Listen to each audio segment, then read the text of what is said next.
Hello everyone. We are now live on Facebook and we have just gone live to Zoom as well. You are here for our event, Yes, Canada Arms and Funds Israel. Thank you for joining us. Thank you everyone at home. Panelists, yes, you can now switch on your cameras. Thank you. Just gonna let the numbers stabilize a little bit before we begin. Welcome everyone. Welcome to you at home. Welcome to those of you on Facebook as well. So excited to hear from our panelists tonight, Ali Abunimah, Jonathan Kuttab, Yves Engler, and Karen Rodman. And we'll be starting very shortly. We are also live on the CFPI's Facebook page. So if you have any friends that would like to join us on Facebook, I'm just posting that in the chat right now as well. Great to see these numbers. Lots and lots of you joining us from home. It's fantastic. Okay, so here is the Facebook link. Please do share so that we can reach as many people as possible with our webinar today. All right, so I feel like the numbers have stabilized. And we can begin the event. So this event is organized by the Canadian Foreign Policy Institute, and you can find out more about the work that we do at foreignpolicy.ca. Like I said, it's great to see people joining from home. Hello, Neil. Hello, Ken. Thank you for saying hi. We're at our event here with Ali Abunimah, Jonathan Kuttab, Yves Engler, and Karen Rodman. For those of you who have just joined, our event is titled, Yes, Canada Arms and Funds Israel. And before we begin, I just want to thank our co-sponsors. Our co-sponsor is Just Peace Advocates, and also our media sponsor, Canadian Dimension. Thank you so much for getting the word out about today's event. I also want to acknowledge that I'm speaking to you from the island of Montreal, or Tiohtià:ke, which is situated on the traditional territory of the Kanien'kehá:ka people and the keepers of the eastern door of the Haudenosaunee Confederacy. So it's amazing to see you here. There's already 200 participants on the Zoom call. That's fantastic. The chat is open, so please do say hi from home. We'd love to hear from you. Let us know where you're tuning in from and what traditional territory you're tuning in from. If you don't know, actually, I have this little map here that Karen sent me that anybody who wants to find out where their traditional territory is, you can just check that out there. So there's that map. Say hi to us. As always, though, please remember to keep your comments civil and free from racist, sexist, or otherwise harmful commentary. All right, hi. Also, please remember to post your questions in the Q&A box. Hi, Mahmoud, hi, Patsy, hi, Carol, hi, Sid, hi, Andrew. Great to see you all here. Please make sure to post your questions in the Q&A box because we'll be getting to those at the end, and we'll get to as many of those as we can, time permitting. So again, my name is Bianca Mugyenyi, and I'm here with the Canadian Foreign Policy Institute, which is an organization that aims to challenge unjust foreign policy measures, aims to bridge the gap between the perception and reality of Canada's role in the world, and we work to oppose the racism embedded in Canadian foreign policy. You can find out more about the work that we do at foreignpolicy.ca. And our organization is reliant on our community to keep doing this work. So please do consider donating or becoming a sustainer at foreignpolicy.ca/donation. All right, and now for tonight's event. So in mid-December, Canadian diplomat Robin Wettlaufer, who's a representative to the Palestinian Authority, criticized one of our guests here, Electronic Intifada editor, Ali Abunimah, for stating that Canada arms and funds the apartheid state. Wettlaufer responded by writing, "We neither arm nor fund Israel." Following this, Ali and others provided significant evidence of Canada arming and funding Israel, from direct weapon sales to components of US deliveries to subsidizing charitable donations. And so this inspired us to invite Ali and other esteemed guests to discuss further and to outline the ways in which Canada does indeed arm and fund Israel. So a progressive foreign policy and the internationalism that we all so urgently need to embrace during this time of multiple crises has to include meaningful international solidarity. And this includes support for anti-racist and anti-colonial movements globally. Among many other elements of Canada's anti-Palestinian record, the current Liberal government has voted against more than 50 United Nations resolutions upholding Palestinian rights, supported by almost every other nation on earth. And internationalism means we can't ignore the biggest injustices that are taking place on the planet. And a major way that we, living here in Canada, can contribute to the Palestinian struggle, to Palestinian freedom, is to challenge our own government, which is where we have power, challenge them to vote with the rest of the world on the UN resolutions that uphold Palestinian rights, challenge them to stop arming and funding Israel, and challenge them to apply their own laws on foreign enlistment, charities, and much more.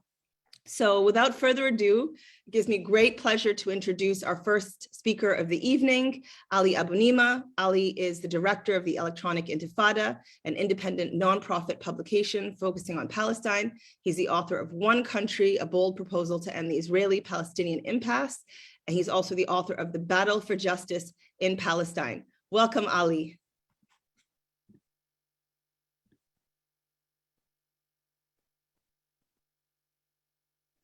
Thank you very much, Bianca, and my thanks to the Canadian Foreign Policy Institute for hosting us. It's a pleasure to be part of this panel with such distinguished speakers.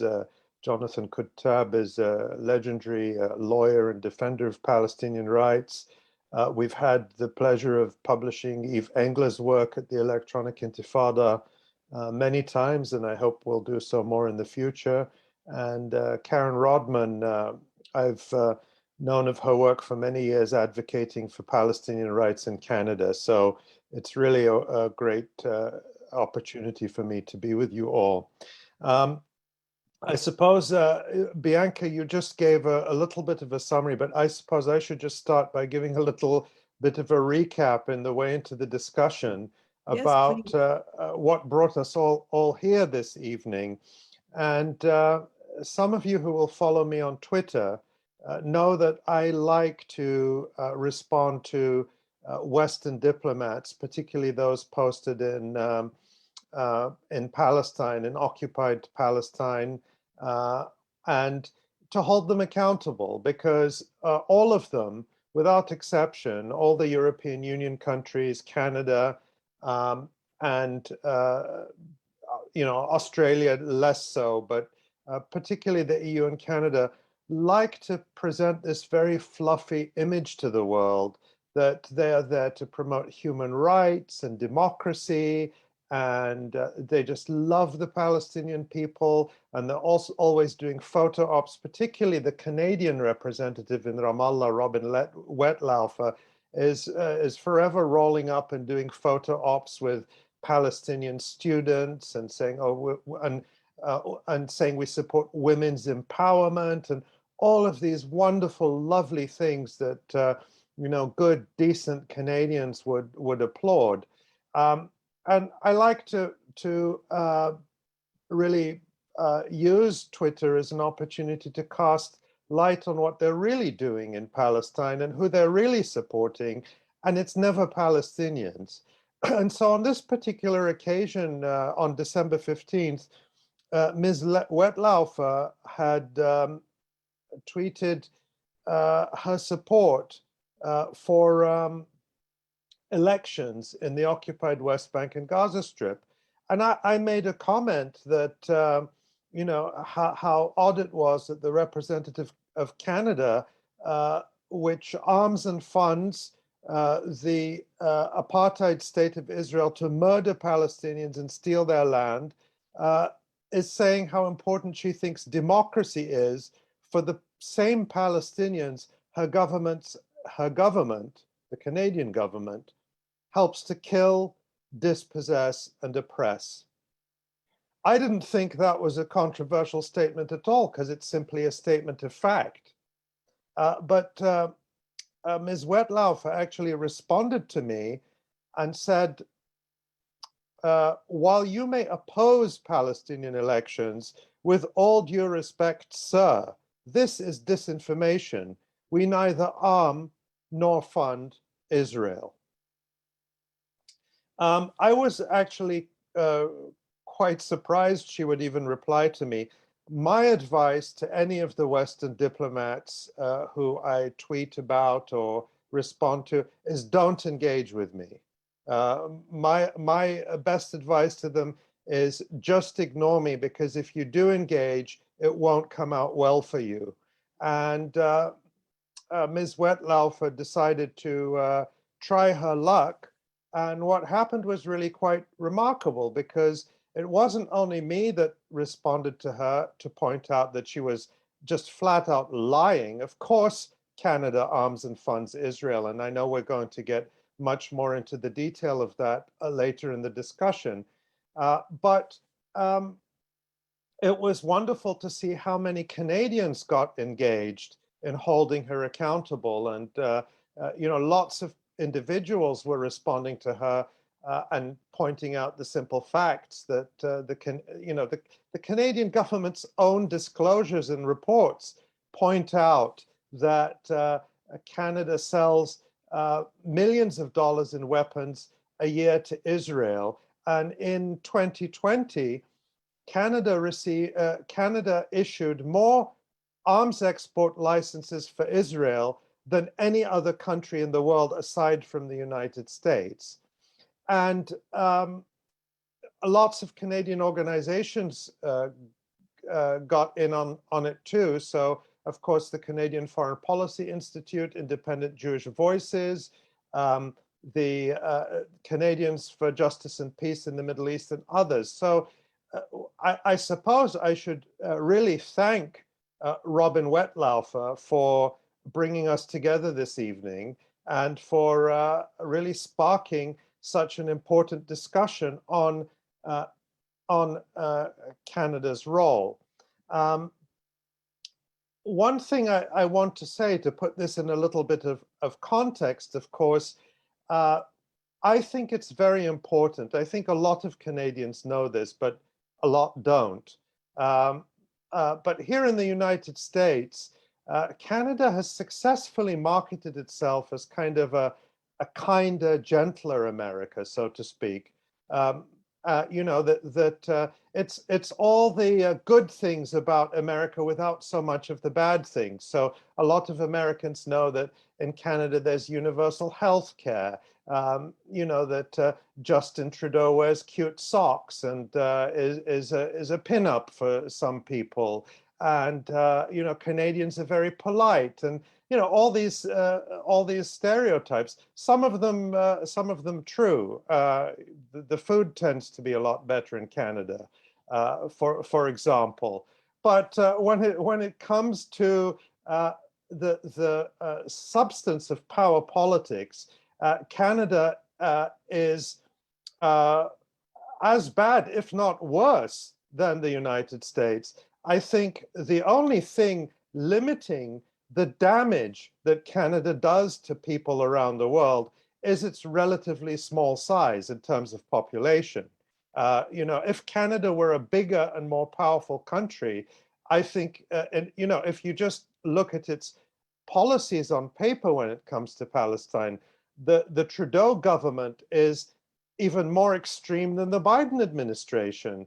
I don't think there was any daylight between Donald Trump and Justin Trudeau when it came to their determined and bitter opposition to Palestinian rights and their support for Israel. They were certainly absolutely in lockstep on that. And of course, Justin Trudeau has waged a war against Canadians who support Palestinian rights, smearing them as anti-Semites, and appointing Erwin Kotler, a notorious Israel lobbyist and racist, to be his so-called anti-Semitism czar, when his real task is to enforce the so-called IHRA definition of anti-Semitism, a bogus definition promoted by Israel and its lobby to smear and silence and censor people who advocate for Palestinian rights and who advocate for an end to the lethal anti-Palestinian policies of the Canadian state, which Robin Wettlaufer is paid to implement while also denying at the same time. I think another important connection has to be made between, let's call them the shared values of Canada and Israel, because if we were to ask Robin Wettlaufer what those shared values are, she would undoubtedly tell us it's things like democracy and human rights and apple pie, or perhaps butter tarts, which I discovered a few years ago on in my travels in Ontario, and can only give my most wholehearted endorsement to. But those are, of course, not the real shared values of Canada and Israel. The real shared values are that these are both states founded on genocide and on the denial of genocide. They're states founded on a fiction that they are liberal democracies, while suppressing by force the reality that they were created through the dispossession, the dehumanization, and the denial of the indigenous people who are there.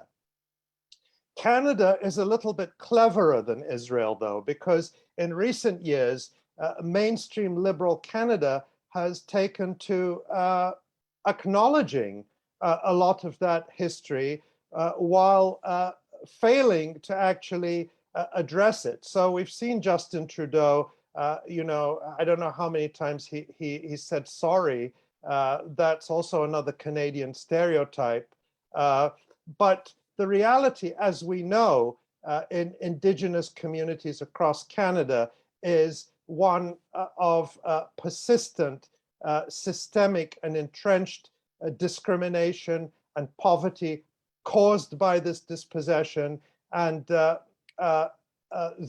subordination of Indigenous rights to the interests of oil companies, mining companies, and other extractive industries, all while pretending that Canada is this beautiful multicultural country that respects all of its people and recognizes its history. But nonetheless, the nominal recognition goes a long way in softening Canada's brand around the world, whereas Israel remains in a state of total denial of the genocide that it is committing and has been committing against Palestinians since its founding, and indeed since the Zionist movement first set its eyes on Palestine as a target for European settler colonialism and land expropriation.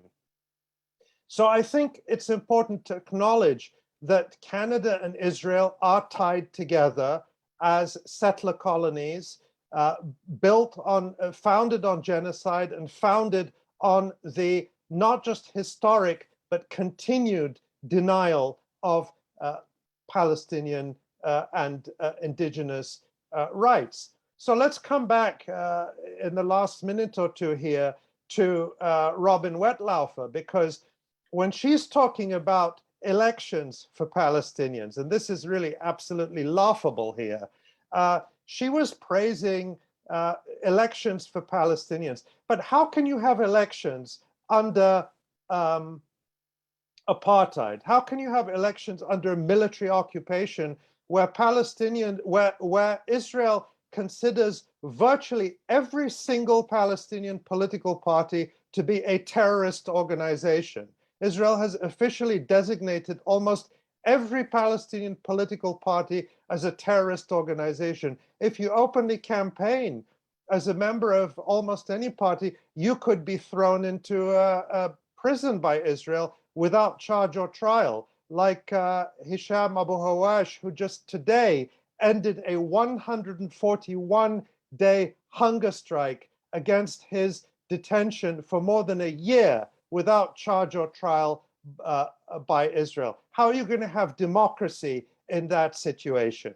So Ms. Wettlaufer and the other Canadian officials who come to Palestine to condescend to people there and to lecture them about democracy and human rights and gender equality and all the other things that she claims to represent.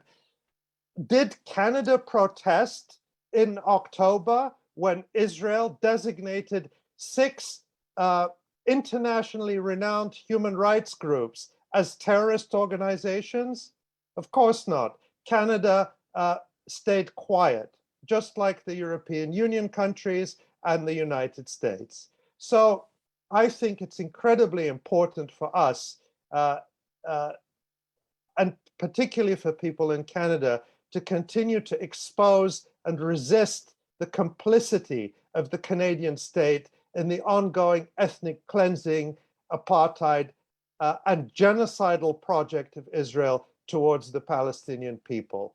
And one of the heartening things I see is that this solidarity is strong across Canada, and it's growing. And for that, you know, that's something to be really hopeful about and to really support and to really invest more energy in awakening more Canadians to this and resisting the role of Canada. Canada, I really feel that across Canada, and we've seen this in recent years with survey after survey taken, across Canada, people support Palestinian rights, and they oppose the Canadian state's complicity in Israel's crimes. But sadly, in Canada, like in other so-called Western democracies, the will of the people, the values of the people, very rarely, if ever, translates into the policy of the state. I will leave it there, and I look forward to hearing the other panelists and continuing the discussion. Thank you. Well, thank you so much, Ali. Thank you for taking on Canada's head rep in Ramallah as well. You're doing our job for us. We appreciate it.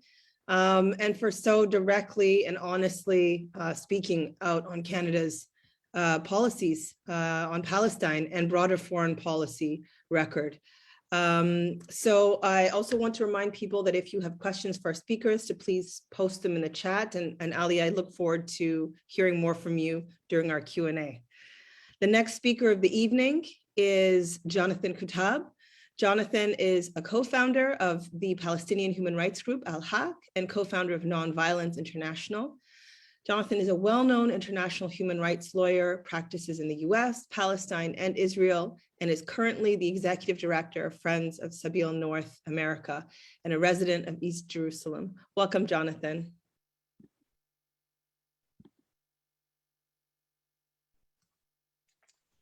Thank you very much, Bianca. I think that Ali basically made the case that I wanted to make very well, which is that Canada has succeeded in marketing itself as the gentler, kinder, more humane, more human rights interested country than its southern neighbor, the United States. The facts, of course, are otherwise. The facts are that while it sometimes pretends to simply follow the example of the United States, in reality, Canada has its own foreign policy, which is really very deplorable, especially when it comes to Palestine and the Palestinians. The record has been horrendous. I remember Justice Advocate organization when Canada presented itself as a candidate for the Human Rights Council, made a study of the times that it has voted against Palestinian rights at the United Nations, and it was horrendous, probably worse, a little bit worse than the United States' own record, usually voting against the rest of the world entirely. I want to make 2 points, however, that flow out of this reality, that Canada is pretending all the time to be more humane than it is. For those of us who are working in human rights generally, that is a wonderful opportunity to study the facts and juxtaposition the reality against the claims or the image that a country tries to present. So that the more liberal, the more humane, the more friendly to Palestinians Canadian government officials pretend to be, the better an opportunity for us to really pressure them to be what they claim to be, to make their policy consistent with their claims and the posture that they wish to project to the rest of the world. So that rather than complain about how untruthful and how hypocritical the policy is, I think we should use this as an opportunity to really work and organize and pressure and lobby for a policy that is consistent with the stated ideals. And they're not just stated ideals. Many times they are actually laws. Canada actually not only follows boycotts of human rights violators that are designated as such by the United Nations, but they also have their own laws requiring them to create boycotts against countries that violate human rights. So to challenge Canadian politicians to live up to the text of Canadian law supporting human rights, I think provides a great field of opportunity for activism. The second point that I want to make is a little bit more subtle and more difficult. And it is that there is in vogue in Canada, but also elsewhere, the practice of providing half-truths, providing a series of activities that on their face are supportive of Palestine and the Palestinian people, but that in reality are participating in the very mechanisms of their own oppression. I remember one time, and I thought it was really funny, but it's not, when Shimon Peres undertook a tour of European countries to collect donations on behalf of the Palestinian people, to build better checkpoints and more accurate and more technologically sophisticated gateways to control the population in a more humane fashion, and even to build them roads, since the basic roads that they used to use have been expropriated and made to serve only the settlers. So the poor Palestinians are left without proper roads. So Shimon Peres was actually fundraising on behalf of Palestinians to provide them with an alternative road system to the one that they have historically used. So to be able to understand how the mechanisms of this pseudo-liberal, pseudo-friendly gestures by a government like Canada it becomes a very difficult but a very important task. For example, the Canadian government funds projects of the Palestinian Authority, training its police force and its courts, and building structures for them. And that is sort of placed in the column of support for the Palestinians. So that training the Palestinian police force, which does not protect the Palestinians, but only protects the settlers, becomes part of Canada's contribution to the Palestinian people. This is a much more nuanced approach that still needs to be confronted, and revealed and challenged. I think that there is a lot of goodwill, and there are a lot of good people in Canada who really understand the reality and who are sympathetic with the Palestinian people out of a feeling of justice, out of a feeling of humanity and human rights, out of an understanding of the movement of history, out of an understanding of their own settler colonial past, which they are apologizing for in many ways now, but which they see being practiced day to day in real life on their television screens. So there is a lot of potential for support for Palestinians from Canada, which is why I think the Zionist lobby is so adamant against BDS, which after all is a non-violent form of pressure against the abuses by the state of Israel. Now, if people don't do BDS, what do you want them to do? Pick up guns and bombs and shoot and kill? BDS is a non-violent form of protest. But that is also why the sophisticated mechanism of abusing the concept of anti-Semitism to silence Palestinian voices becomes so dangerous. The IHRA definition of anti-Semitism, which has very little to do with anti-Semitism and everything to do with silencing anti-Zionist protests or challenges to Israeli policy. So we have to be very diligent.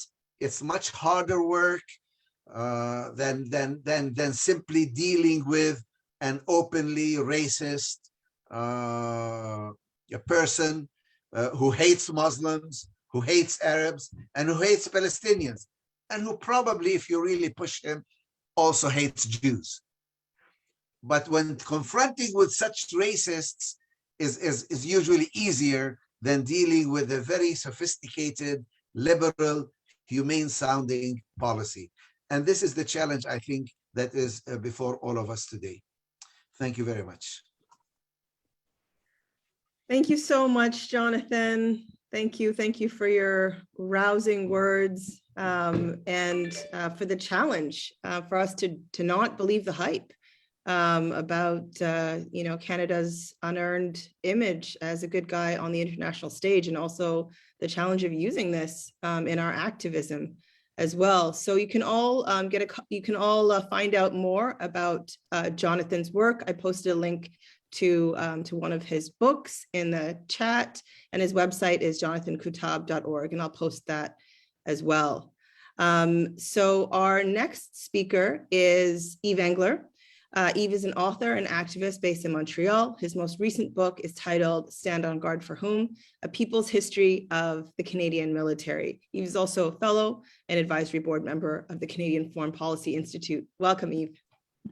Thanks, Bianca. Thanks to my other esteemed guests, and thanks everyone for tuning in.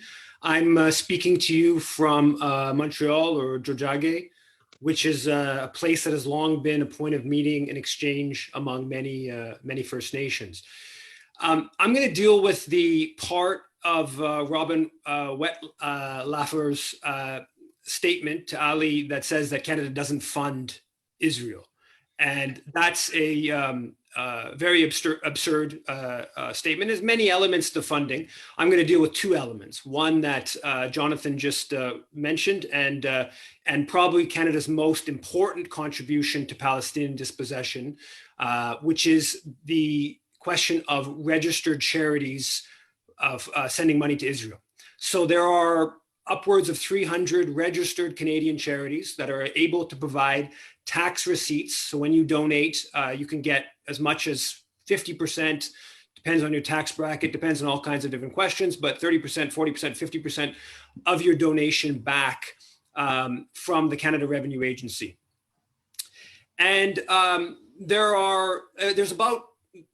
more than $250 million a year raised by charities in Canada for projects in Israel in 2018. To give you a sense of just the scope of this fundraising, in last year, a charity report which follows registered charities they produced a report about the 20 biggest private foundations in this country fundraising, their fundraising between 2014 and 2018. And the number one recipient of funding from private foundation was Technion, Israeli university, received $89 million. The number two recipient was the University of Toronto. And the number three recipient was the Hesek Foundation, which I'll get to in a bit more, but Hesek Foundation funds non-Israelis to go fight in the Israeli military. So two of the three biggest recipients of private foundation giving of all different projects, every project you can think of going on in Canada, every university, every hospital, et cetera, two of the three are in Israel. So it's a huge amount of money. It's by my calculation, it's over $5 billion since 1967, when the Canadian government established deductions for tax registered charities. And so it's something in the range of $1.7 billion in public subsidy over the past 50 or so years. And there's a lot of ways to look at this question. The first way is to compare it. Israel has a GDP that's about equivalent to Canada's at this point, right, at a per capita basis. There are no, or very basically none, charities in this country fundraising money for Sweden, for Japan, for Denmark. So why is this taking place with Israel? Why is the Canadian taxpayer expected to subsidize donations to Israel? If you dial down into the charities question more closely, you find that there's actually a whole bunch of these charities that are openly violating Canada Revenue Agency rules by funding West Bank settlements, by funding explicitly racist organizations in Israel, by supporting the Israeli military. So for instance, with regards to West Bank settlements, you'll find that Canadian Friends of Ariel University is a registered charity. Ariel is, of course, in a West Bank settlement. Canadian Friends of Yeshivat Har Etzion, which is in a settlement of Alon Shvut. Canadian Friends of Yeshivat Birkat Moshe Mala Adum, which is in the colony of Mali Aduin. You have racist organizations like the Jewish National Fund of Canada, which raised $7.7 million in 2018. It's also a registered charity. There's actually been some campaigning on that issue and has won a small victory that's forced the Canadian branch of the Jewish National Fund to break its formal ties with the Israeli-based institution. You have a group, Canadian Friends of Yad Lachim, which is basically campaigns against intermarriage. Openly, it says it works to stop Jews and non-Jews from dating, and talks about the dangers of dating Jewish women dating an Arab. So you have a group like that. It's an explicitly racist organization. This information is all in the public record, and the Canada Revenue Agency says it promotes anti-racism. So explicitly racist organization clearly contravenes CRA rules. As do West Bank settlements, which officially the Canadian government considers West Bank settlements contrary to international law, and actually the CRA has pursued some Canadian groups for supporting the expansion of settlements in the West Bank. You also have organizations that support the Israeli military. The Canada Revenue Agency says absolutely clearly, you cannot, it's non-charitable activity to support another country's military. Yet, as I mentioned, the Hesek Foundation says it was established, quote, to recognize and honor the contribution of lone soldiers to Israel. So in 2018, it provided more than $9 million to Canadian Torontonians, Montrealers, New Yorkers, Parisians, who go and who don't have family in Israel, but go and join the IDF. And it's all pretty open. The Hesek Foundation is not hiding what it does. It's pretty open about its support for the Israeli military. You have a group like the Canadian Zionist Cultural Association that raised more than $3 million in 2019. On the IDF website, until there was a formal legal complaint that Karen, Just Peace Advocates, Canadian Foreign Policy Institute, and others were part of in the summer, on the IDF website, it said explicitly that the Canadian Zionist Cultural Association was an organization, quote, authorized to raise donations for the IDF. That is on the IDF's website. Again, another organization that clearly violates Canada Revenue Agency guidelines as they currently exist.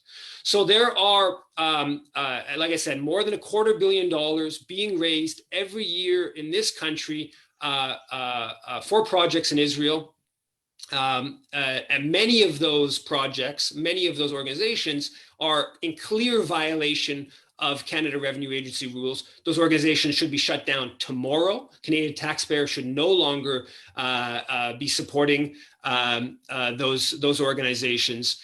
But even more broadly, right? Should Canadian taxpayers be subsidizing hundreds of millions of dollars going to an apartheid state that has a GDP equivalent to Canada's? I think per capita. I think the vast majority of Canadians, when confronted with these facts, would find this absolutely appalling.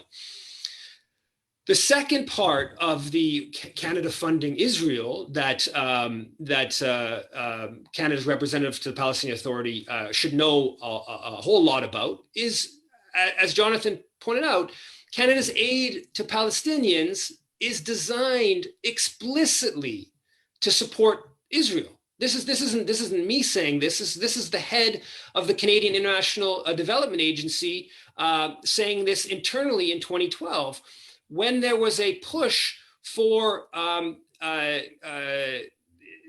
Palestinian statehood status at the UN, and the Harper government, in its over-the-top pro-Israel policy, threatened to cut off aid to the Palestinian Authority, the head of the Canadian International Development Agency, Margaret Biggs, said, quote, "There have been increasing references in the past months during high-level bilateral meetings with the Israelis about the importance and value they place on Canada's assistance to the Palestinian Authority, most notably in security justice reform." She went on to say, quote, "The emergence of popular protests on the Palestinian street against the Palestinian Authority is worrying, and the Israelis have been imploring the international donor community to continue to support the Palestinian Authority." That's the internal document released, published in CanWest Post Media in 2013, saying what we knew already, which was that Canada, with the US and Britain, have been building up a Palestinian security force over at least a decade and a half to support Israel's occupation, to first of all support Fatah against Hamas, and secondly, to support Israel's occupation in the West Bank. The Palestinian security officials are vetted by the Shin Bet, the Israeli Internal Intelligence Agency. The Canada funds whole prod training. There's about 24 Canadian soldiers that have been part of Operation Proteus over the past 15 years or so. It's part of the U.S. Security Coordinator Office in Jerusalem, and this is open. That this is, it's about basically colonial authorities throughout history have always looked to compliant locals to do their security work. Be that the British in India, the British in Nigeria, they to the extent possible, they want those who they are overseeing to do as much of the security work as possible.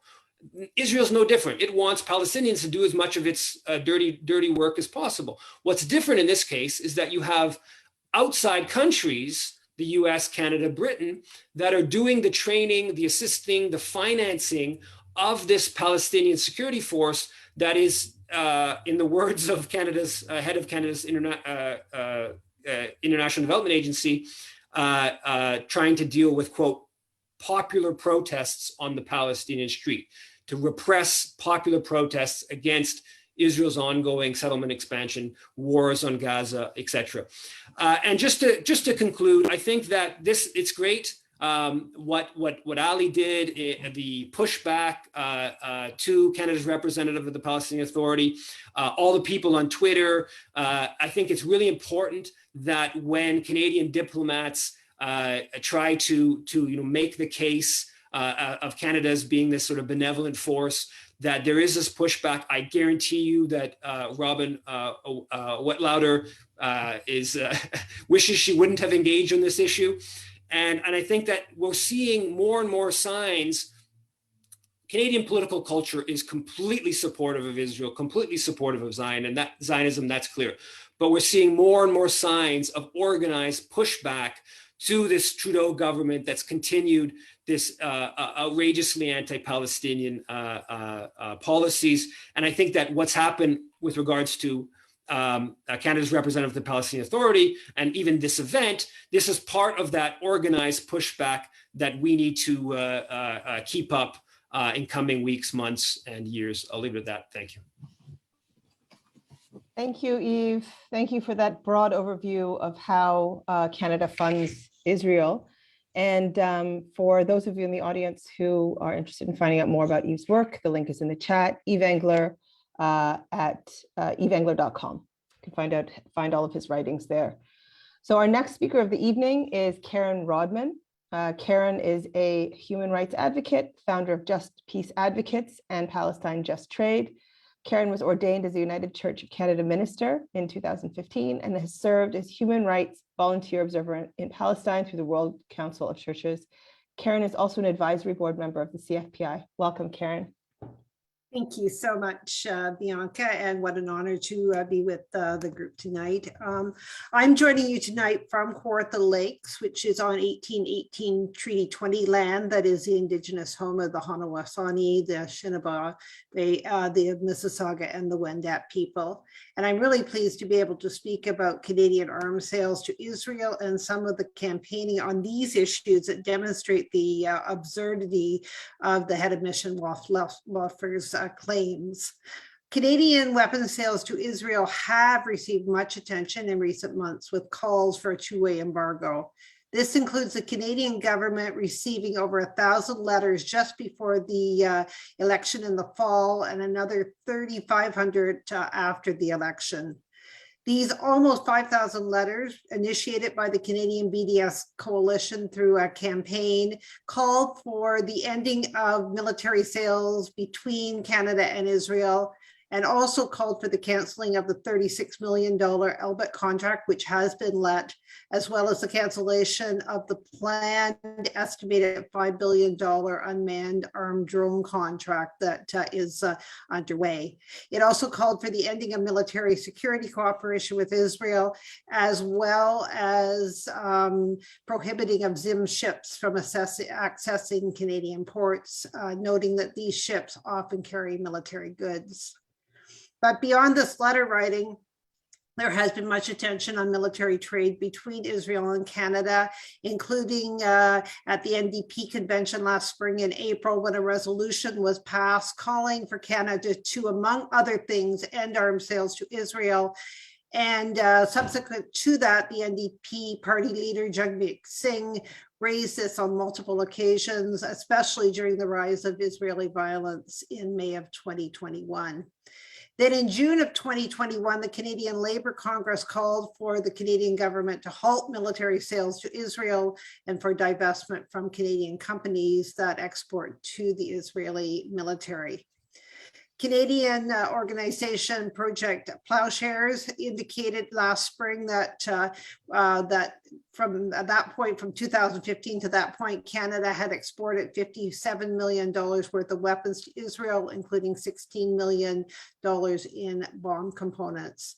However, the federal government's own more recent 2020 report on military exports of goods from Canada shows that almost $19 million of sales to Israel happened in 2020, and that was up from just over $13 million in 2019. But these are just the weapons exported directly to Canada, to Israel from Canada, as there's an equal or even greater number of Canadian weapons that are being delivered to Israel through the US exports from Canada. This is because here we have the Canada-US Defense Production Sharing Agreement that the two countries' arms industries are so highly integrated, and therefore there's little data about weapon exports to the US, including those then that would be exported to Israel. So we don't really have those full numbers. So for our head of diplomat in Ramallah to claim that Canada and not be aware that Canada indeed does arm Israel through direct sales, as well as supports the Israeli military complex through purchases of goods from Israel, is totally absurd. For her to not understand that the Canadian aid from her own office has and is being used to fund security coordination projects seems a little more than naive, one would think. We will include a couple more links in the chat that provide additional information related to arms trade between Canada and Israel. And I recently had an article published in Mondeweiss that shared that the Canadian Foreign Affairs Minister, along with our diplomat in Ramallah, as well as our ambassador in Tel Aviv, all made anti-Palestinian comments during the month of December. We'll include that link in the chat as well, so you can read more about that. Subsequent to that, over 4,200 letters have been sent to the Prime Minister, saying once again that Canada hasn't been embarrassed on the world stage, not only with our votes at the United Nations, as we've talked about with earlier panelists, but also through these anti-Palestinian statements made by our highest diplomatic heads and our Foreign Affairs Minister. Again, we'll put that link into the chat so that you can send a letter if you haven't already done so. We'll also include in the chat a letter that you can send to the Canadian government calling for a military embargo. This is a third letter writing since the summer in this regard, and over 70 organizations from across Canada, internationally, as well as in Palestine, have endorsed this Canadian BDS coalition campaign. I also encourage you to sign a parliamentary petition that is sponsored by a Liberal Member of Parliament, Nathaniel Erskine-Smith, that calls on the Canadian government, particularly in regard to standing with the 6 Palestinian human rights organizations that were designated by Israel, and insisting that Israeli authorities immediately rescind that designation and end all efforts aimed at criminalizing Palestinian human rights defenders. And also that Canada honor its obligations to ensure Israel's compliance under international law. And as Jonathan has already referred to, of course, Canada has domestic law, the Special Economic Measures Act, but it also, and other acts, but also does have obligations under Article 1 of the 4th Geneva Convention as well in that regard. The petition closes on January 23rd, and while the government would not allow us to include reference to the International Criminal Court as a means of holding Israel accountable, it is nonetheless worth making it clear to Canada and the Canadian government that we are calling for accountability in regard to silencing of the Palestinian human rights organizations. So I encourage you to check out other campaigns at our website, justpeaceadvocates.ca, as well as the Canadian BDS Coalition, bdscoalition.ca, as well as, of course, the Canadian Foreign Policy Institute. All of those links will be in the chat. And we'll also, I know a couple of you have been asking, we'll also include a link so that you could, again, do some writing related to the stopping of the illegal Israeli military recruiting in Canada. It's a year ago yesterday that we sent the second package of detailed information to the RCMP and the Justice Minister in that regard, and they had assured us that an investigation is underway, so we should, of course, continue to remind them of that as well. So thanks so much, and really looking forward to the question time. Thank you so much, Karen. Oh, my video is not working. All right, thank you so much, Karen. Thank you for all of those actions, and as always for your outstanding activism. I hope that people were able to catch all of those links that are in the chat. Please do take action. Please sign. Please email your MPs. And yeah, thank you. And I feel like a lot of what you've said and a lot of these actions do clarify the extent of Canadian arms sales to Israel, and just how much campaigning has been actually happening on these issues, which reveals the absurdity of Wettlaufer's claims that Canada does not arm Israel. So this concludes our presentations for the evening, and we're now going to be moving on to the Q&A portion of this evening. We've already received quite a few questions. Thank you so much to the audience for posting those there, and I'm going to get to as many of them as possible. As I said, please make sure to put the questions specifically in the Q&A box. It's much easier for us to find them there. So the first question, I think, can go to any of the panelists, which is, does Canada have to follow US policies on Palestine?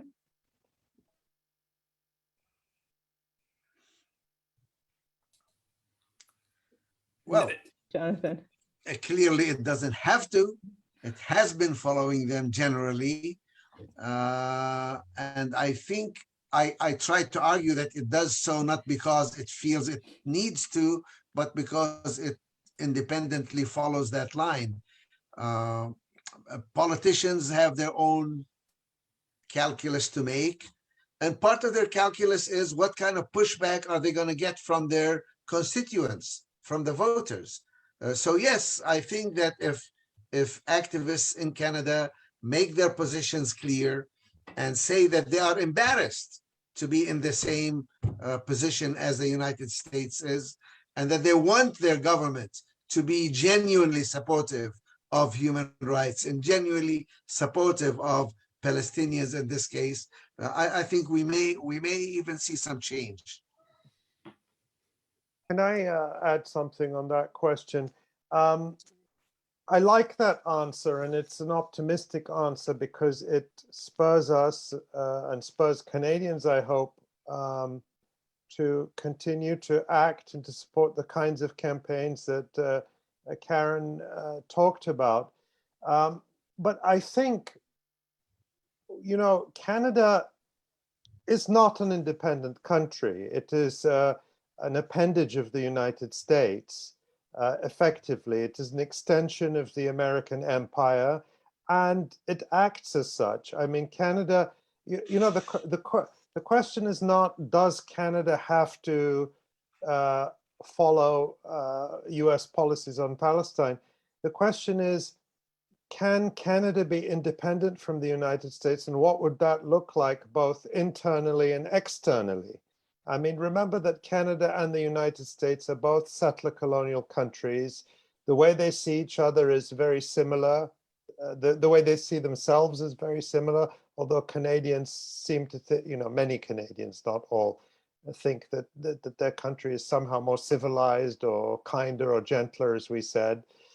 But Canada acts in a way very similar to Israel, as an extension of the US empire. So to give some concrete examples, Israel served as an arm of the American empire, served as an arm of the American empire, for example, in Central and Latin America. During the 1980s, Israel trained and armed General Rios Montt as he committed genocide in Guatemala.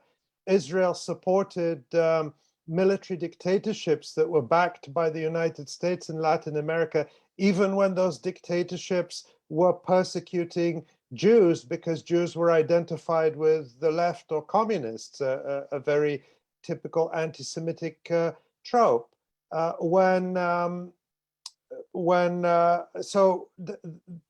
Israel has played that role historically, but so has Canada, and so is Canada. For example, when we look at how the Canadian military is training Nazis in Ukraine, something that the Canadian government pretends not to know. They know very well who they're training in Ukraine. They know very well who they're meeting in Ukraine. They know they're meeting with Nazis because that's who the United States and the European Union and Canada support in Ukraine.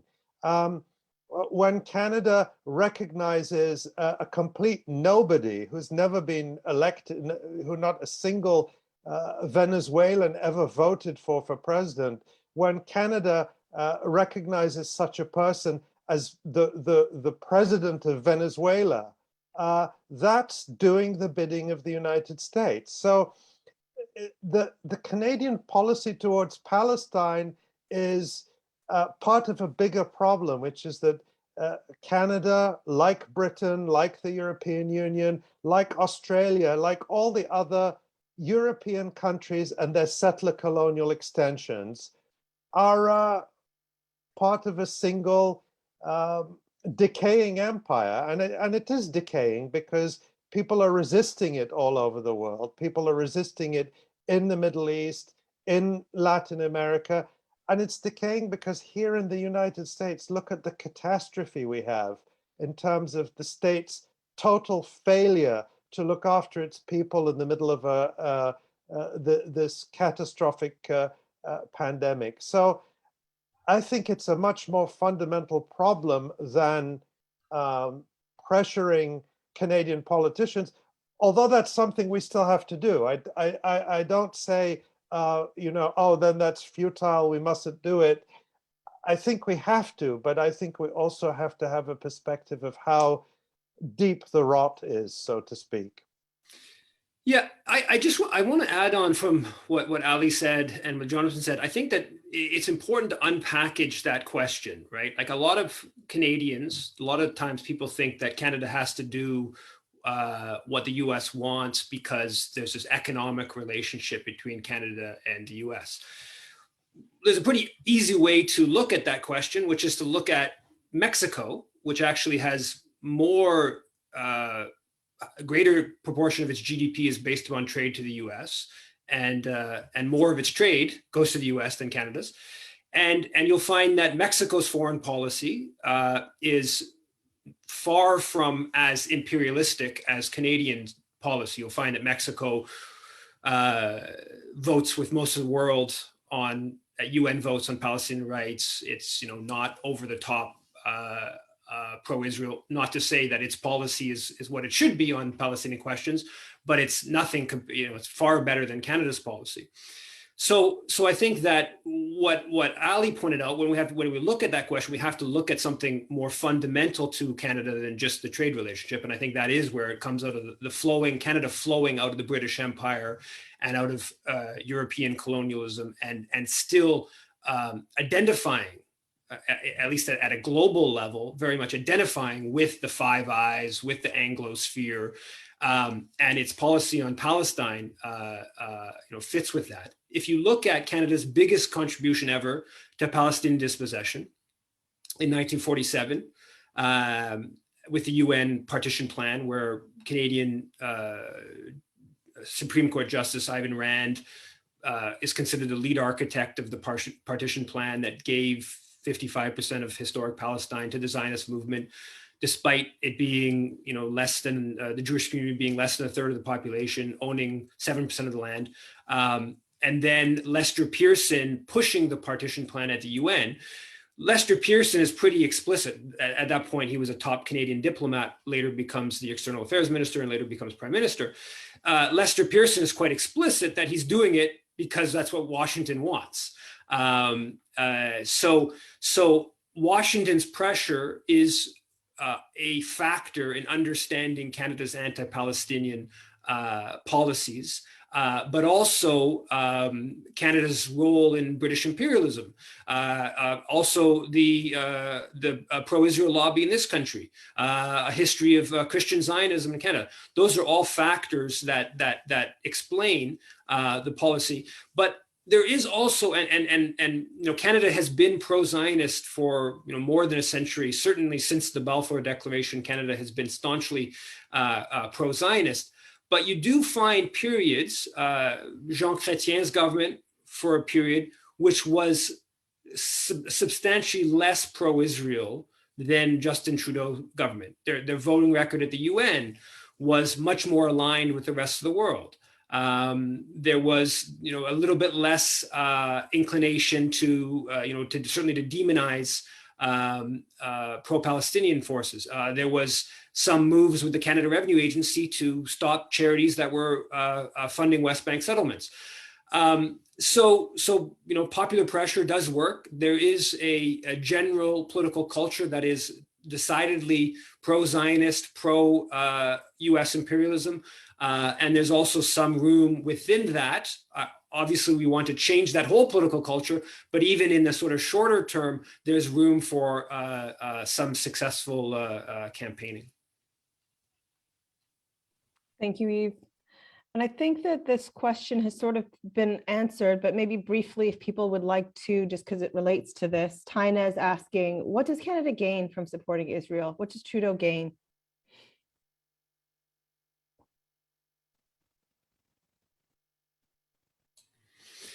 Well, I think very concretely, I mean, if you look within the Liberal caucus, there's two Liberal MPs, Housefather here in Montreal and Michael Levitt, who's just left in Toronto, and they were the most pro-Israel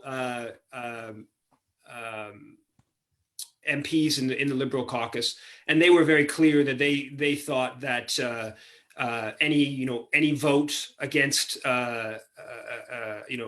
against Palestinian or in favor of Palestinian rights at the UN, that would be a big blow to their campaigning.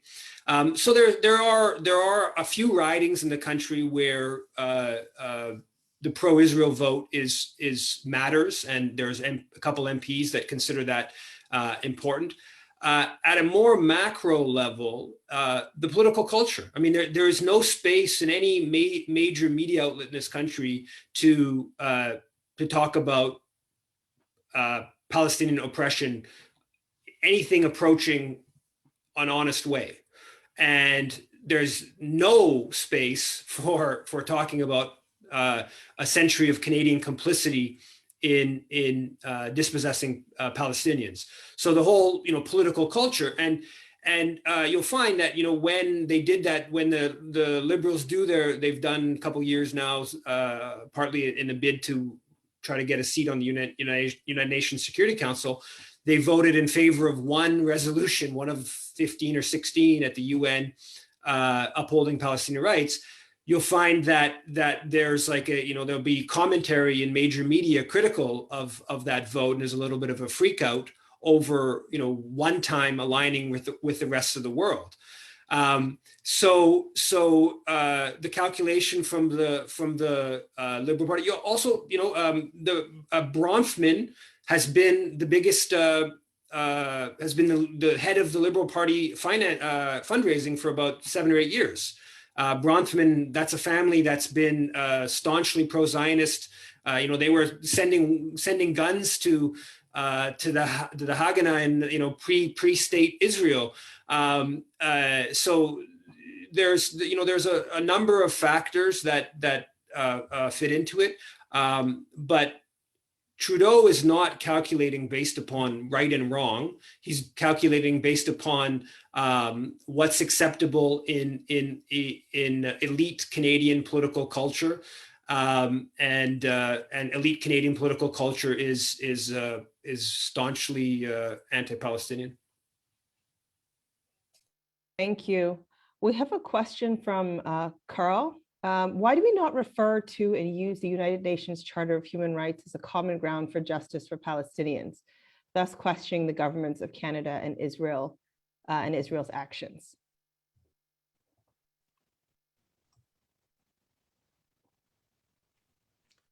I think that's a rhetorical question. We should use it, definitely. You see, politicians sometimes think that they have to play politics.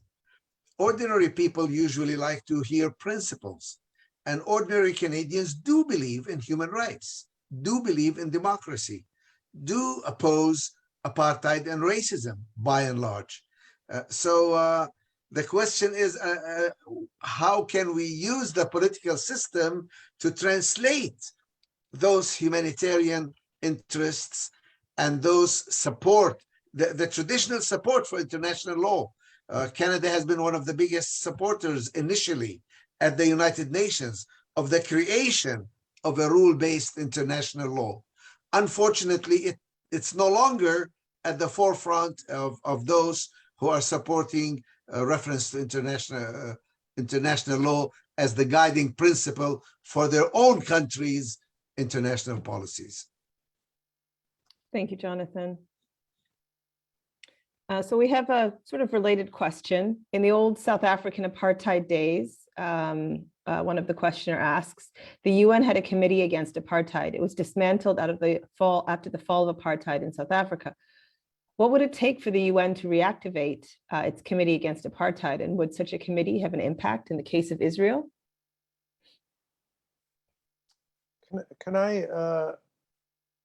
I'd like to address that. It's somewhat related to the previous question. Yeah, please go ahead, Ali. I actually missed your hand there in the corner. Oh, that's okay. But I also want to say something which I think is also related about the Canadian political situation, if I may, which is that, and the more I think about it, I think these are related processes.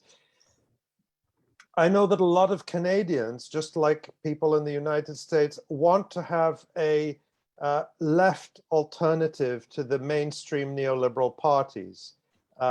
They want to, and so in the US, we don't really have any viable third parties. So there's a lot of effort invested in supporting so-called progressives within the Democratic Party.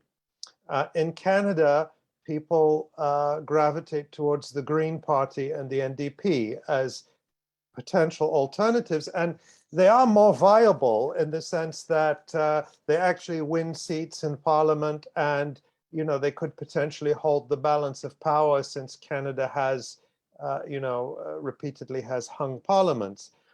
But I think the point I want to make here is that any genuinely left-wing or progressive party that gets within a whiff of power or influence or a coalition will be attacked and destroyed by, I think, what we can only call the deep state if it doesn't toe the line on Palestine.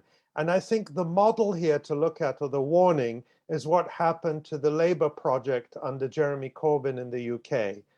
There was a major campaign that certainly involved Israel and its lobby in major part, but not only. It was a campaign that united the British security establishment, the right wing of the Labour Party, and the media, which are loyal to the establishment, to destroy and smear Jeremy Corbyn and ultimately destroy the Labour Party as a political force, I think almost entirely over the issue of Palestine.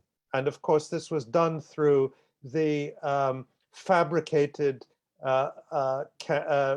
anti-Semitism crisis and the lies that the Labour Party was rife with anti-Semitism. And of course, we published, I think the Electronic Intifada, and particularly my colleague Asa Winstanley, published more on that than anyone else in the world, documenting how that campaign worked out.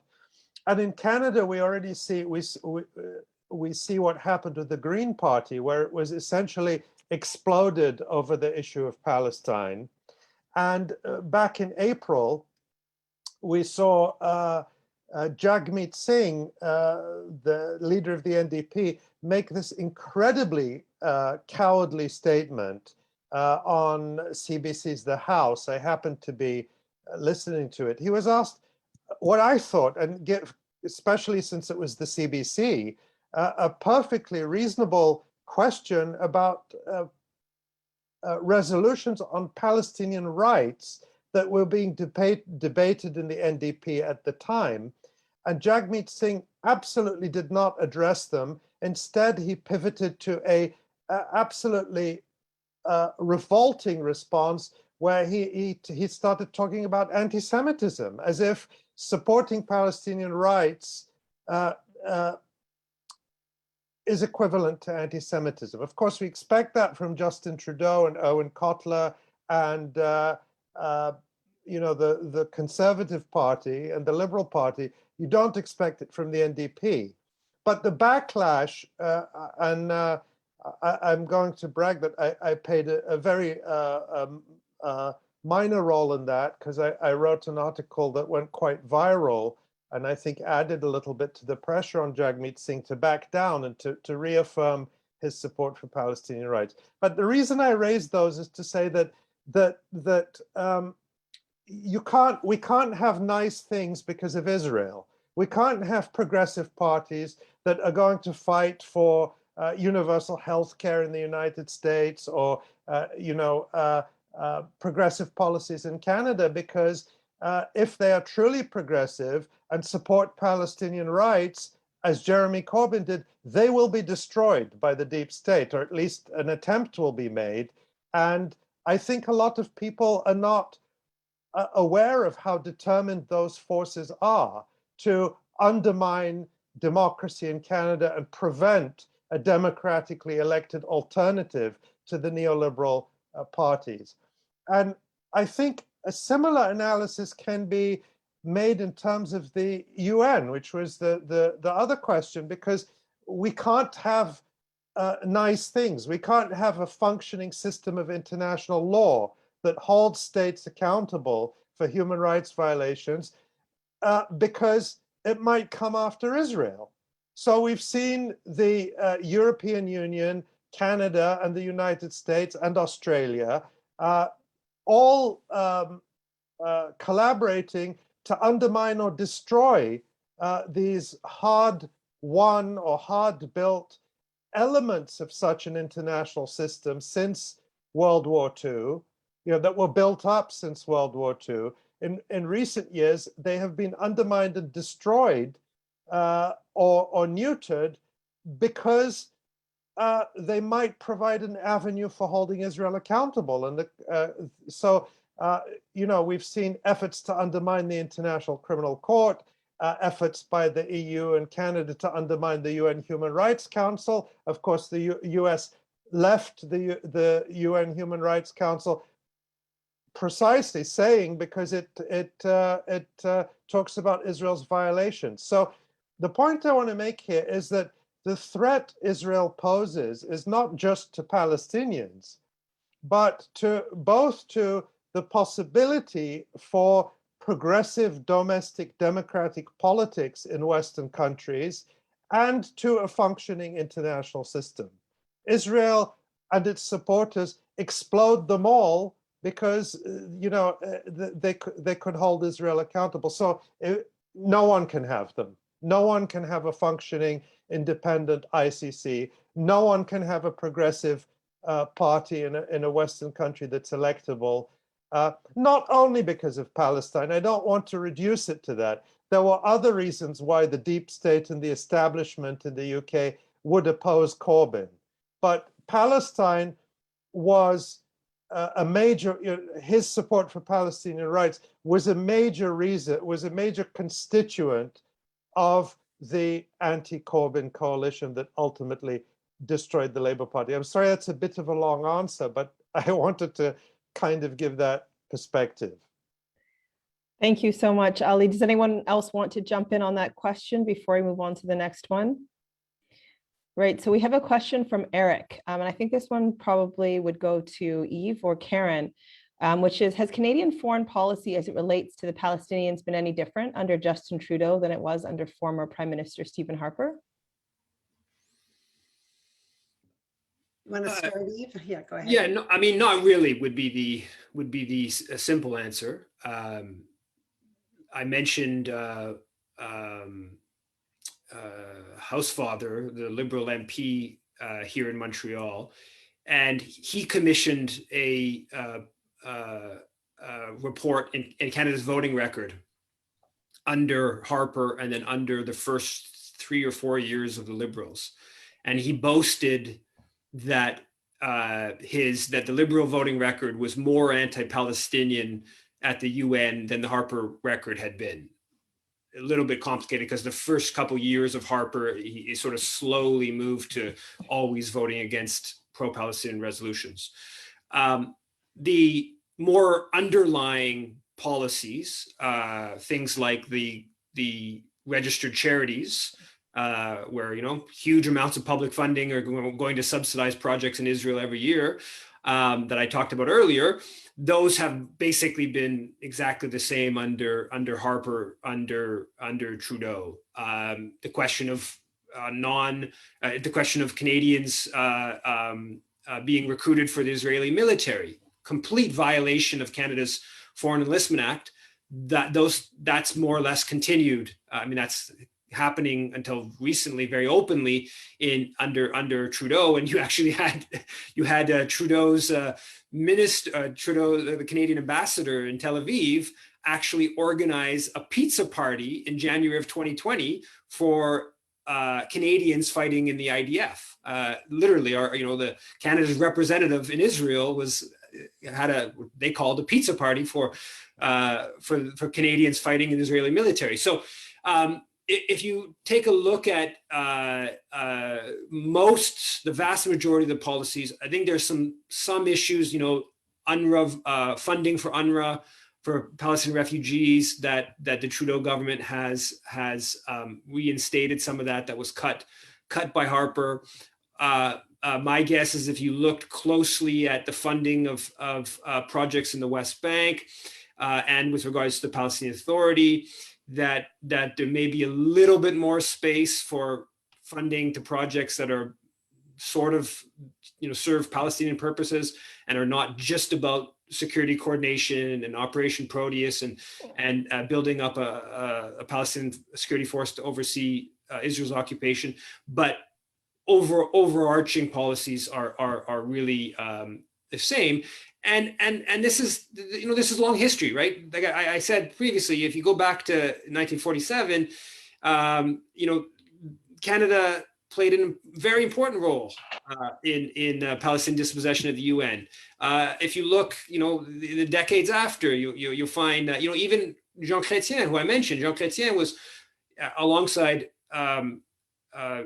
Pierre Elliott Trudeau, probably the two prime ministers that were the least anti-Palestinian.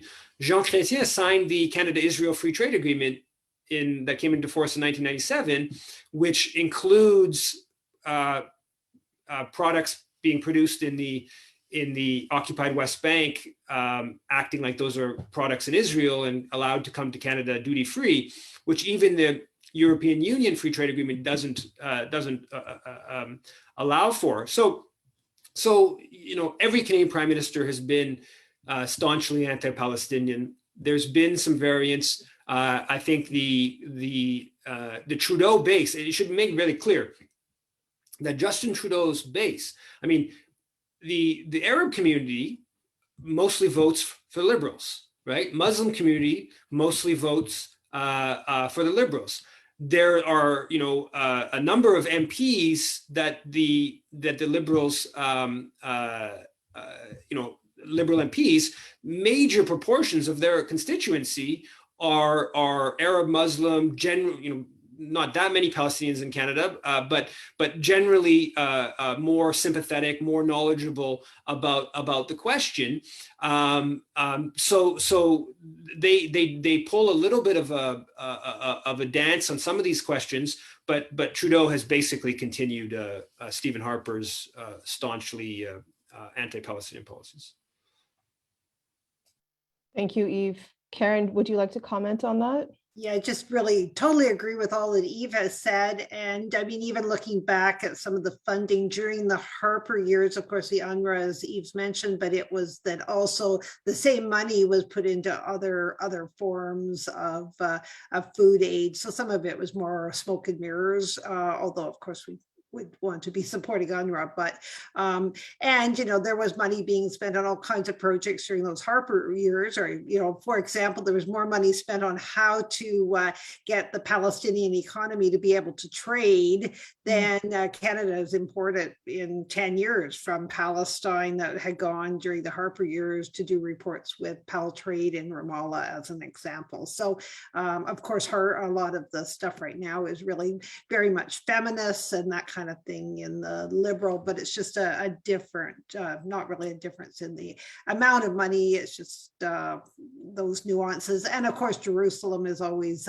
the issue, and it's hard to know if a conservative government got back in, if Jerusalem would be named the capital. Of course, that didn't happen with Harper because the move hadn't happened by the US at that time. But yeah, fundamentally not at all different. And even looking back to 1947 and 48, Canada started voting no at the UN on key resolutions right at the very beginning. And even if you count up all the yeses, which some people like to do, a lot of those really are quite nuanced, even through the 90s, because it was post-Oslo, and they were really very much just normalizing motions, right? So the stance has been pretty consistent when you go back and do the research on funding or UN votes or any of those things from 47 onwards. Thank you, Karen. The next question we have is directed at Ali and Jonathan. What do you suggest for civil society in regards to the list of terrorist organizations by Canada? How does civil society address this? Yeah, I think we have a precedent. When the PLO was demonized by Israel and was made illegal, civil society, sometimes individuals, sometimes organizations at great danger and risk to themselves, were even willing to violate law in order to meet with PLO officials and in order to put pressure on the governments, first the Canadian and then the US governments, to actually deal with the PLO. Right now, there's very little of that taking place. But on the issue of the 6 organizations, it's just so blatant, so clear. These are civil society organizations that are well known internationally and well known. Some of them have relations with civil society in Canada and in the United States. So I think that civil society must make it clear that that provision should be rescinded. And if it is not, they must openly and blatantly violate it and meet with civil society, provide them with funding, continue to support them until a change occurs. By the way, this is what civil society always does. When the government doesn't follow what it needs to follow, when the government doesn't follow international law and doesn't follow rights, civil society pushes its own government, sometimes by lobbying, sometimes by pressure, but sometimes by civil disobedience, by actually saying, I don't care what the law says, I'm going to do this because that is an unjust law and I want that law to change, and I'm willing to pay a price until that law does change. I certainly agree with that. Let me just say on this issue, I think it's so important, this question. And let's remember these 6 Palestinian rights organizations that were designated as terrorist organizations by Israel in October. First of all, I think it's important to remind everyone that that designation is null and void. It has no force in Canada, in the United States, in Europe, or anywhere. It has no force for Palestinians. We don't care what Israel says about that.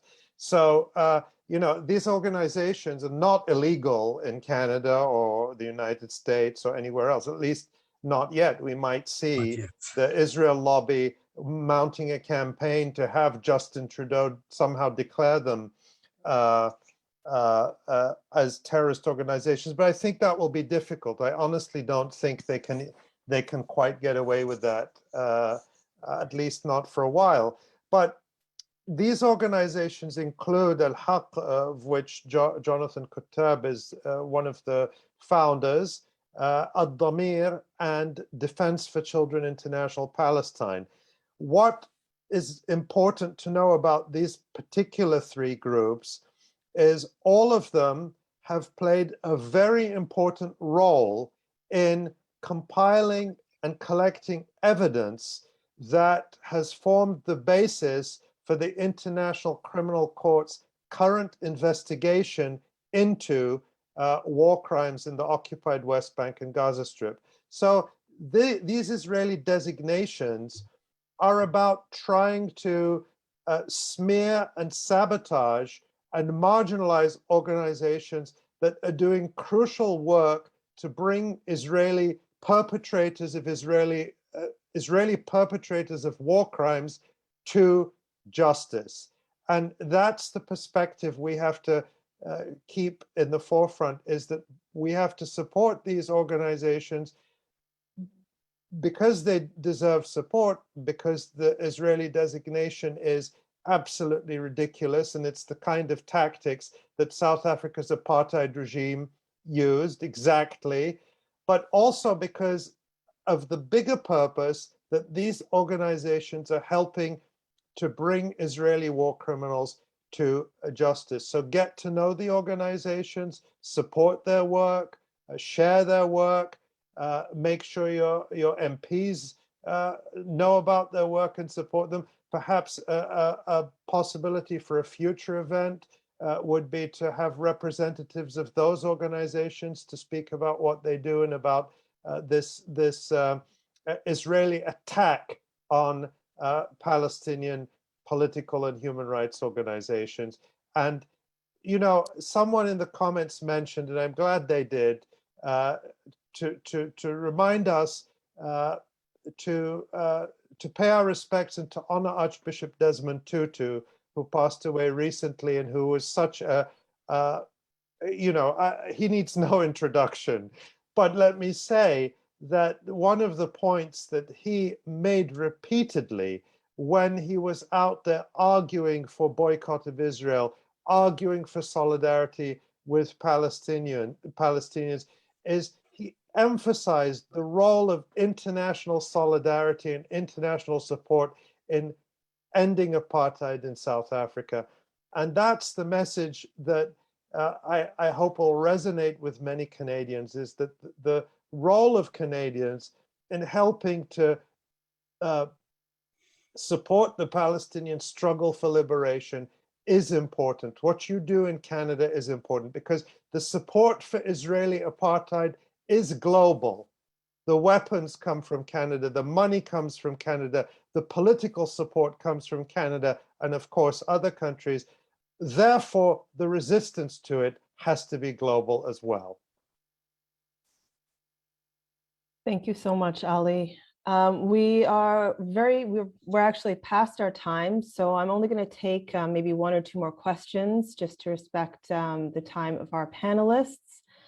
We do have a bit of a question that I think fits in well here, so maybe we can briefly respond.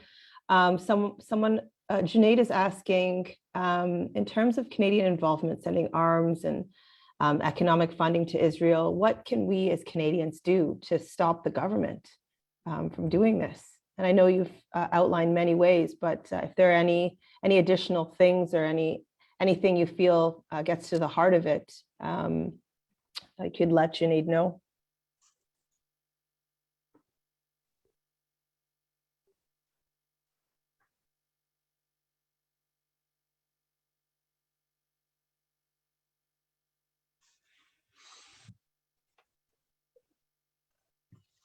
I mean, there's different campaigns that Karen shared, some actions that are on those campaigns. I think it's also, people should recognize that there are government funding agreement, right? The Canadian government actually provides millions of dollars in research funding that facilitates Israeli and Canadian arms companies' research. Right, so there's been some reports produced on that. There's been little bit of we're campaigning on that. That's actually something that began during Harper, that Trudeau really recently expanded, maybe about 2 years ago, the Canada-Israel Industrial Research Forum, or that's not the proper acronym, but so there's things on that front. But you know, specific arms sales are difficult to block. I mean, once the government has provided a permit for that arms sale, but those permits are something that Global Affairs Canada has to provide, right? There is a whole infrastructure around arms sales that is supposed to include how those weapons will be used. Will they be used, you know, to kill civilians? Will they be used in belligerent warfare? So there's a strong moral case for sure, probably legal case, that the permits that Global Affairs Canada provides for Canadian weapons makers to sell to the IDF, you know, contravene the legislation that's currently in place around arms sales. So it's a matter of raising you know, pressure on that. And you know, there in England, not that long ago, there was a direct action at one of the major arms firms producing weapons for Israel, and I believe they ended up being a long legal battle and a jury trial, if I'm not mistaken, actually, you know, let everyone off for their direct action. Maybe it was at Albit's office. So, you know, this is the kind of campaigning. This is what, if we want to have success on these campaigns, we have to be willing to, you know, there's a role for petitions, there's a role for action alerts, there's a role for disrupting politicians' press conferences. There's a role for direct action of, you know, actually you know, targeting an arms firm that's you know, producing components or weapons that are being sold to Israel. There's, you know, there's no magic kind of formula for this stuff, but it's a matter of committed, determined action. And Kim has a question here, sort of on this same track, specifically about legal liability for Jonathan, which is, I liked your suggestion to use existing laws to drive reform in politics. What individual legal liability can be brought to bear on politicians that fail to uphold certain international laws, conventions, et cetera, that Canada has signed and ratified? Is there such a possibility? That's a matter for local Canadian law. It's public interest legal groups are always looking to try and make their politicians, at the minimum, abide by their own laws. And it's not always easy. It takes a lot of work.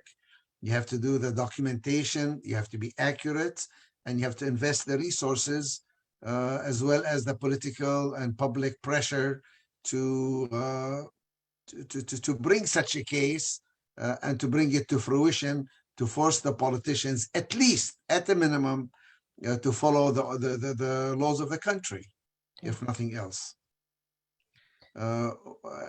Just Peace Advocate has prepared a legal and tactical guide for Palestinian human rights people. I think maybe there should be a link to that. Oh, great idea. Karen, if you could provide that. Law is always a very useful tool, I think, for activists. It's a nonviolent tool, and also law by its very nature tends towards equality and towards rules and towards justice, even though there are many unjust laws. But to pursue a legal solution, particularly in countries like the United States, but also I think in Canada, is an expensive proposition. It takes a lot of resources and a lot of effort, and definitely takes a lot of organization, because you have to have your facts straight and well documented and well supported. But it can be done. Yeah. Thank you.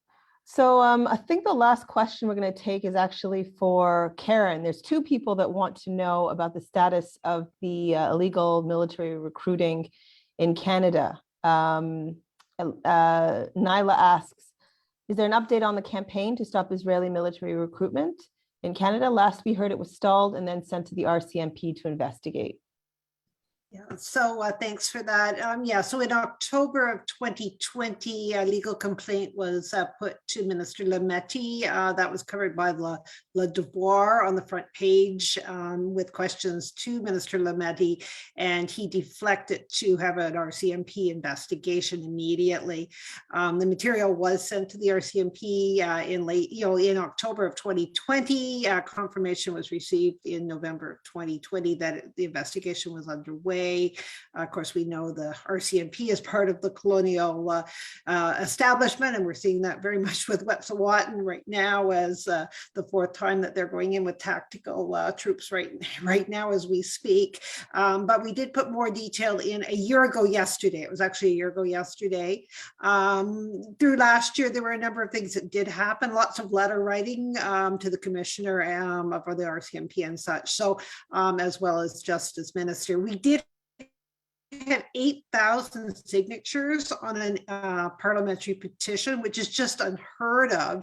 It had been sponsored by Matthew Green with the NDP. The unfortunate thing was the writ dropped, the election was called, so that didn't actually get read even into the House of Commons or the Parliament. So maybe we can get that going again. But in the meantime, we want to just remind them that we haven't gone away and tie it in with what is happening in Wet'suwet'en. So we have put that campaign out as one of the links we've been sharing tonight.